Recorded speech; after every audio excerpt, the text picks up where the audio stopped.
สวัสดีค่ะดีไซน์บายวันในคลิปนี้จะเป็นขั้นตอนการตัดเย็บเสื้อไทยเรือนต้นนะคะผ้าที่ใช้ตัดเย็บเราจะใช้ผ้าฝ้ายทอมือสีน้ำตาลย้อมสีธรรมชาติเปลือกไม้สวยงามมากและอย่าลืมกดกระดิ่งกดติดตามหรือถ้าจะสนับสนุนช่องของเราอีกทางก็สามารถกดซุปเปอร์แตงเป็นกำลังใจให้ช่องได้ด้วยนะคะเราไปเริ่มกันเลยค่ะวางปูผ้าทบกันนะคะแพทเทิร์นชิ้นหน้าแพทเทิร์นชิ้นหลังแพทเทิร์นชิ้นหน้ากลัดเข็มหมุดไว้นะคะตัดตามแพทเทิร์นออกมาเลยแล้วนำชิ้นผ้าไปอัดผ้ากาวนะคะวางผ้าทบกันนะคะแพทเทิร์นแขนให้เส้นกลางแขนขนานกับเกณฑ์ผ้ากลัดเข็มหมุดไว้นะคะชิ้นสาบด้านในกลัดเข็มหมุดไว้เช่นกันตัดตามแพทเทิร์นออกมาเลย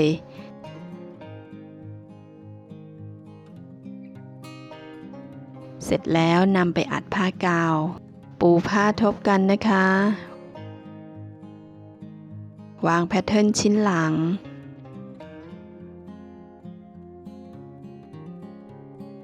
สับคอหลังกลัดเข็มหมุดตัดตามแพทเทิร์นออกมาเลยค่ะเสร็จแล้วนำไปอัดผ้ากาวทั้ง2ชิ้นนะคะตัวเสื้อชิ้นหน้าอัดผ้ากาวเรียบร้อยแล้วทั้ง4ชิ้น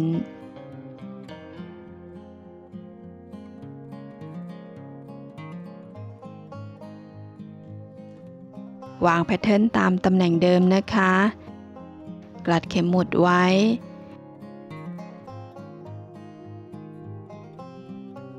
เส้นนี้เป็นเส้นกลางหน้าเราจะกลิ้งริมกระดาษรอบคอ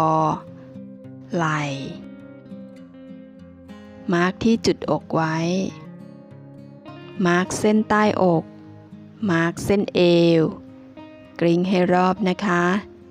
รังกระดุมกลิ้งตามรูปสี่เหลี่ยมเลยค่ะ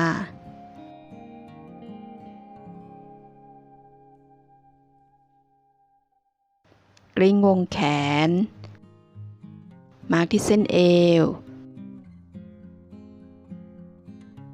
มาร์กที่เส้นเอวกลิ้งเส้นใต้อกมาร์กจุดอกกลิ้งให้รอบตัวเสื้อชิ้นหลังอัดผ้ากาวแล้วทั้ง4ชิ้น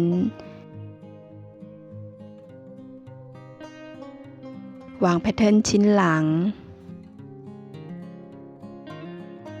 กลัดเข็มหมุดกลิ้งเส้นกลางหลัง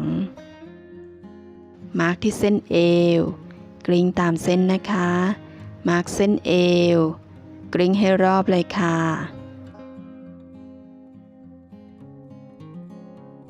กลิ้งวงแขนมาร์กเส้นเอวกลิ้งตามเส้น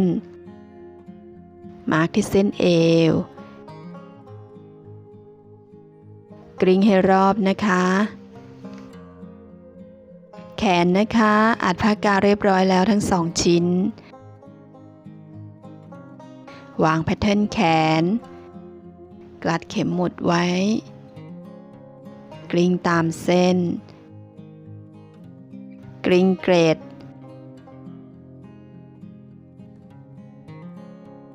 มาร์กเส้นข้อศอกไว้กลิ้งให้รอบมาร์กเส้นกลางแขนมาร์กด้านหน้าไว้ด้วยนะคะ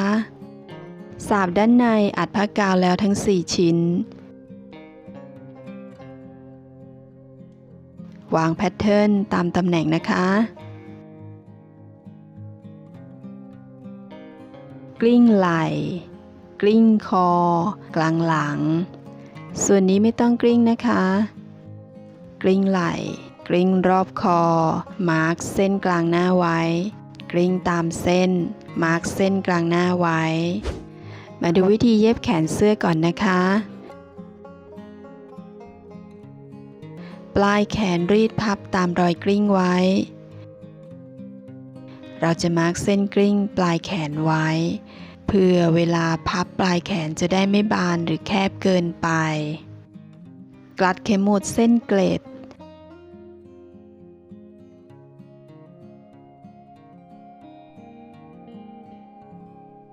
แล้วนำไปเย็บเกล็ดเย็บเข้าแขนโพ้งริมผ้าให้เรียบร้อยหัวแขนเดินได้นาวไว้2 เส้นนะคะดึงได้นาวหัวแขนเกลี่ยให้หัวแขนโค้งมนทำเหมือนกันทั้ง2 ข้างนะคะ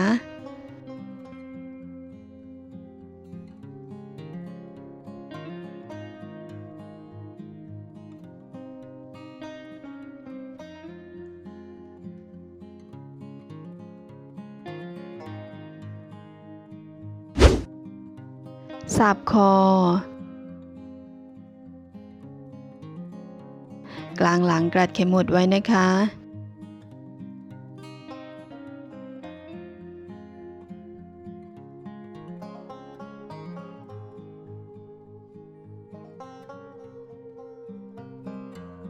กรัดเข็มหมุดที่ไหล่ทั้ง2 ข้าง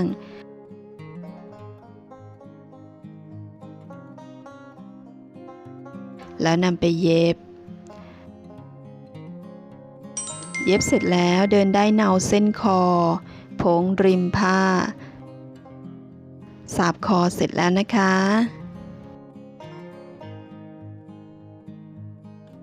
ตัวเสื้อชิ้นหลัง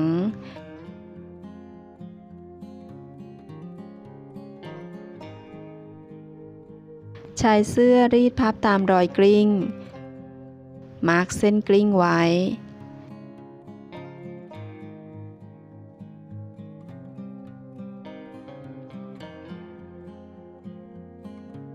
กลางหลังกรัดเข็มหมุดไว้นะคะ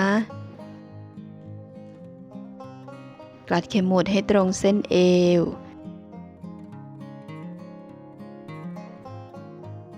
กรัดเข็มหมุดที่ชายเสื้อที่เส้นคอ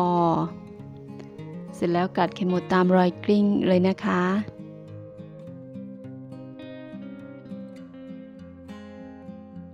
กรัดเข็มหมุดที่เส้นเอว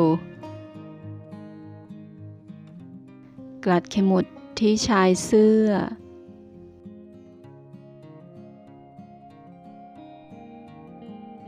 เส้นไหล่เสร็จแล้วกรัดเข็มหมุดตามรอยกลิ้งเลยนะคะเสร็จแล้วนำไปเย็บเสร็จแล้วโพ้งริมผ้ารีดแบตะเข็บไว้แบบนี้ให้เรียบร้อยนะคะตัวเสื้อชิ้นหน้าทำเหมือนกันนะคะรีดพับชายไว้ทุกชิ้นมาร์คเส้นกลิ้งไว้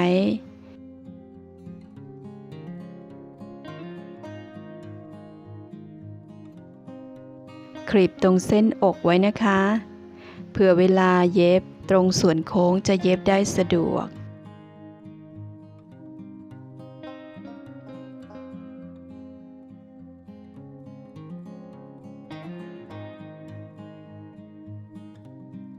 กรัดเข็มหมุดล็อกที่เส้นเอวไว้ก่อนล็อกตามจุดที่เรากลิ้งกรัดเข็มหมุดเส้นใต้อกเส้นอกเส้นไหล่ชายเสื้อและกรัดเข็มหมุดตามเส้นกลิ้งเลยค่ะทำทั้ง2 ข้างเหมือนกันนะคะเสร็จแล้วนำไปเย็บตามรอยกรัดเข็มหมุดเลยค่ะเมื่อเย็บเสร็จแล้วโพ้งริมผ้ารีดแบตะเข็บ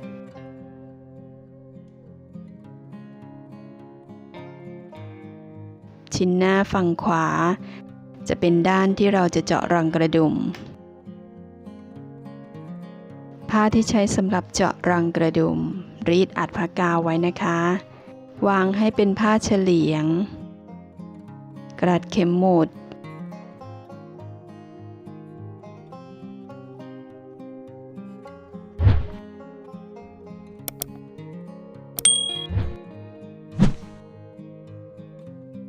มาดูวิธีเจาะรังกระดุมผ้ากันค่ะ รังกระดุมที่ทำเสร็จเรียบร้อยแล้วจะได้แบบนี้นะคะมาเจาะรังกระดุมกันเลยเย็บตามช่องสี่เหลี่ยมนะคะ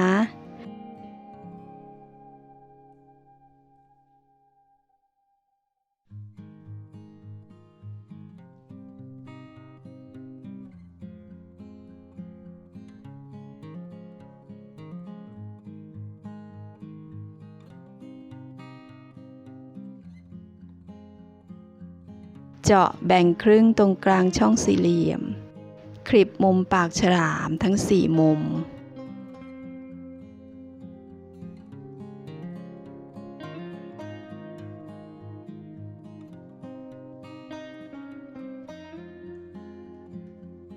แล้วกลับผ้าเข้าด้านใน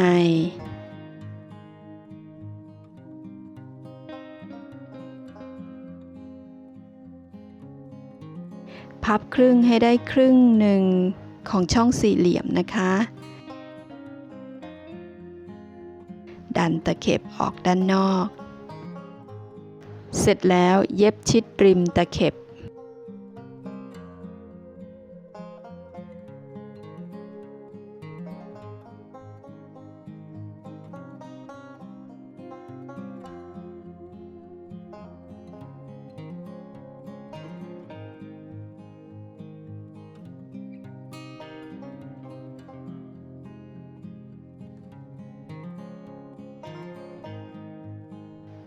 เย็บ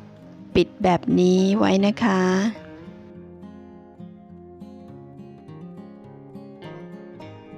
เราจะเย็บล็อกมุมสี่เหลี่ยมไว้นะคะ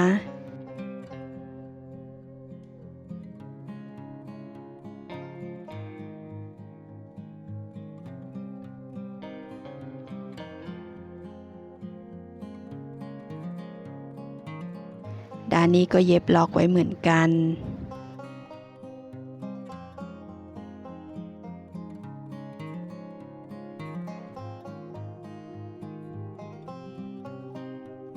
ตัดผ้าเป็นรูปสี่เหลี่ยม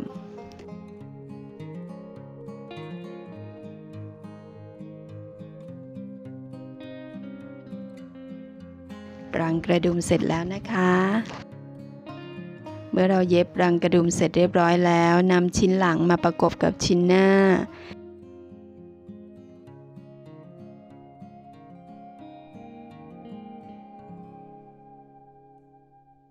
กลัดเข็มหมุดด้านข้างเส้นไหล่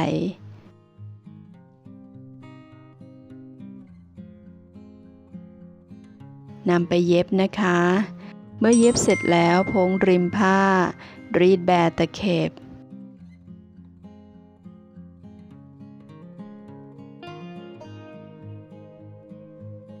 สาบคอที่เย็บเตรียมไว้แล้วนะคะ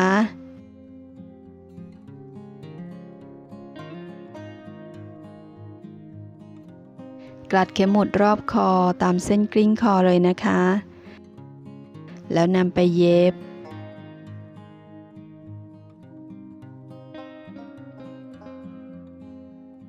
ตามรอยกลัดเข็มหมุด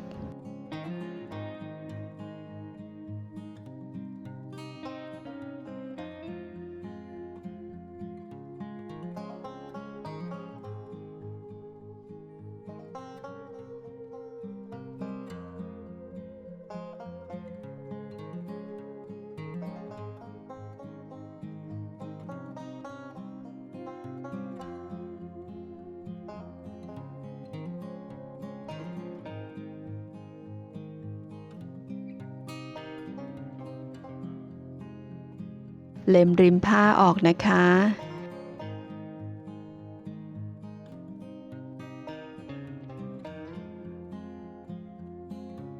เสร็จแล้วคลิปส่วนโค้งรอบคอเย็บกดริมตะเข็บสาบรอบคอเลยนะคะ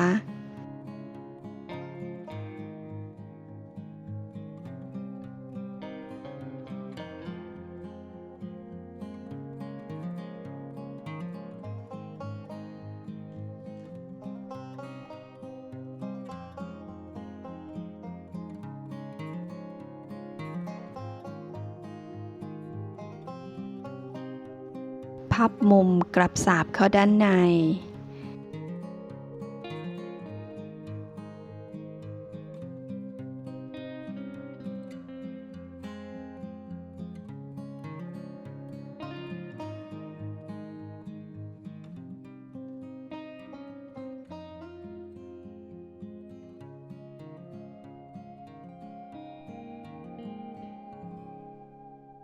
เย็บสาบชายเสื้อ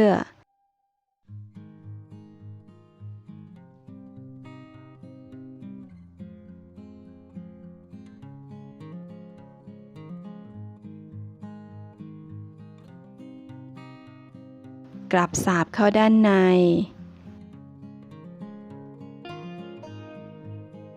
แล้วนำไปรีดให้เรียบร้อยเข้าสาบคอเสร็จเรียบร้อยแล้วนะคะ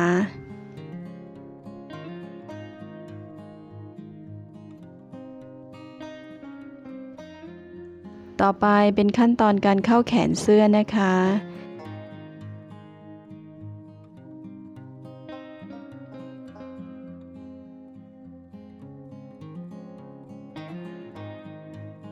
เข้าแขนเสื้อเสร็จเรียบร้อยแล้ว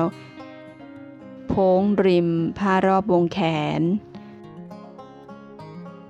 กรัดเข็มหมุดสาบคอไว้ให้ตรงเส้นนะคะ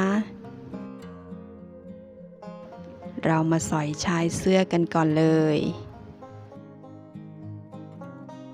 ส่วนนี้สอยแบบก้างปลา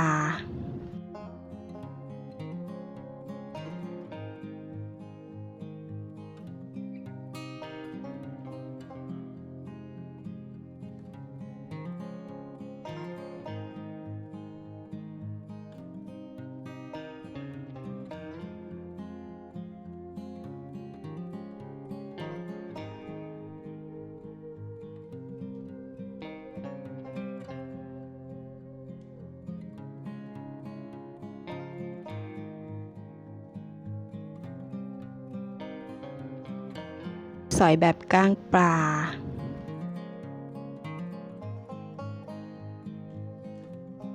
สอยชายสอยแขนสอยรอบคอเสร็จแล้วเรามาเจาะรังกระดุมกันเลยนะคะเราจะใช้เข็มหมุดล็อกหัวท้ายไว้แบบนี้นะคะ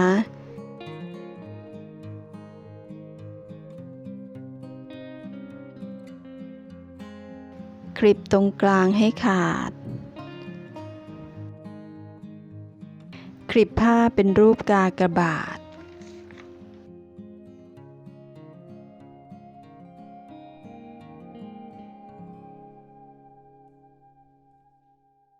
คลิปผ้าแบบนี้เสร็จแล้วเราจะสอยเปิดรังกระดุมนะคะ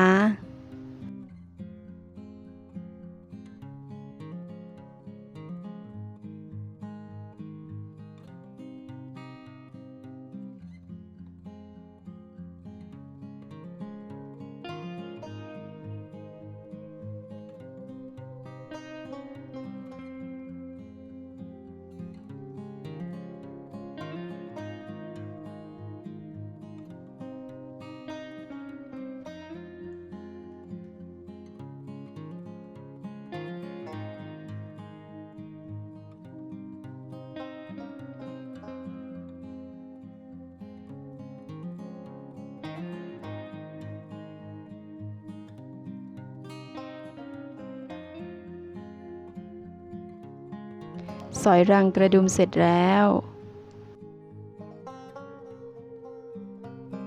มาติดกระดุมปั๊มกันเลยจุดตำแหน่งของกระดุมไว้นะคะ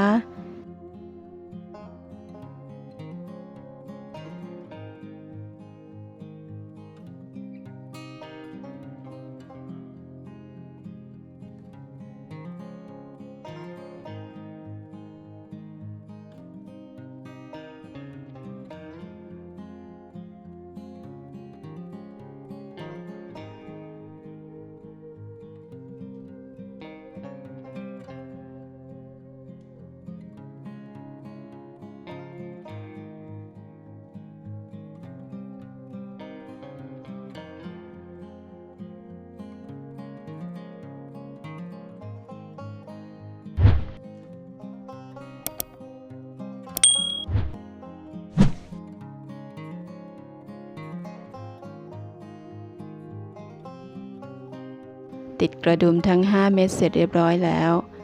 จะได้เสื้อไทยเรือนต้นสวยงามแบบนี้นะคะ ขอบคุณที่ติดตามรับชม เจอกันในคลิปหน้า สำหรับคลิปนี้ขอบคุณค่ะ